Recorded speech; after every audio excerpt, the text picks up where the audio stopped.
ကျုပ်ကတော့ကျုပ်ပေါ့ပြောရမယ်ဆိုရင်ကျုပ်အမေအောက်ကရန်ကုန်သူကိုခမကျုပ်အဖေကတော့အထက်ကမန္တလေးသားသူတို့ချင်းညအကြောင်းပါတော့လင်မယားဖြစ်တယ်ပေါ့ဗျာ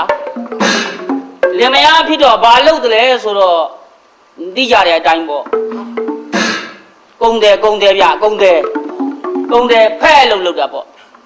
အဲ့လိုပဲလင်မင်းတယောက်ဖဲ့လုပ်တော့များမကြကျွန်တော်မွေးတာပဲဗျာမွေးရဆိုတော့တူရောသားလည်းတယောက်တည်းဆိုချစ်တယ်အလိုလိုက်တယ်ညနေမိုးချုပ်တယ်ဆိုရင်သားအစောကြီးအိတ်ကြရော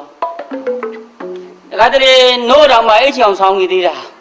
ရလို့လိုက်ကြည့်ရသားညီကျော်လေးတကြောကြည့်အောင်မရိုက်ဘူးအဖေနဲ့အမေကပြောတယ်ငါသားမင်းကြီးလာပြီတဲ့မင်းကိုဟာကိုပြန်ကြည့်တယ်အဲ့ဒါကိုလည်းငုံကြည့်လိုက်တော့ဩငါကြီးနေပါလားပေါ့ကိုယ့်ရဲ့ငယ်တဲ့သူကိုကြည့်တော့ကိုကကြီးရထင်တာပေါ့အဲ့ဒါပဲကျွန်တော်ကြောင်းနေမယ်နွားတွေလည်းတော်တော်ပိန်ပြီပေါ့လေအဲ့တော့ကြောင်းနေလိုက်တာကြောက်တဲ့မုံနှစ်ချက်ကုန်တယ်ပေါ့တဲ့နေပြီလို့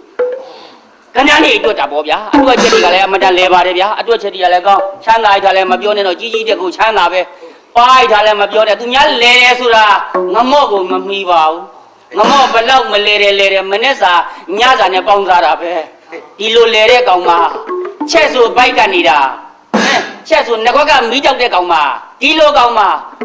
များပါတယ်ဆိုတာလောကမှာငမော့မမီပါဘူးငမော့ဘလောက်မပါတယ်တငယ်ချင်းတွေကပြောတယ်အဲ့ကောင်ငမော့မင်းသိပ်ပါလို့နဲ့ဘောင်းကြီးခံဝစ်တယ်